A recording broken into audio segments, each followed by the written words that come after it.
आज हम बना रहे हैं ईद स्पेशल बहुत ही जबरदस्त शनवारी बीफ कढ़ाई। मैंने लिया है आधा किलो गोश्त, उसको धोकर साफ कर लिया है। ये आधा किलो टमाटर है, मैंने कट कर लिए हैं। कुटी हुई मिर्ची 1 टीस्पून, नमक 1 टीस्पून, जीरा 1 टीस्पून, मैंने इसको भूनकर थोड़ा सा कूट लिया है दरदरा सा। ये है साबुत धनिया 1 टीस्पून, ये है काली मिर्च पाउडर हाफ टीस्पून, लहसुन अदरक का पेस्ट 1 टीस्पून। गाइस मैंने धनिया को भी थोड़ा सा कूट लिया है, दरदरा सा कर लिया था।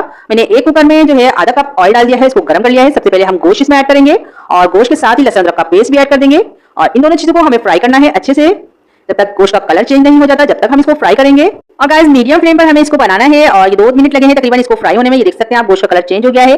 अब मैंने टमाटर ऐड कर दिए हैं और टमाटर ऐड करने के बाद इसको थोड़ा सा हम मिला लेंगे ताकि टमाटर भी अच्छे से मिल जाए। ये देखिए गाइस टमाटरों ने भी अपना पानी रिलीज करना शुरू हो गए हैं ये।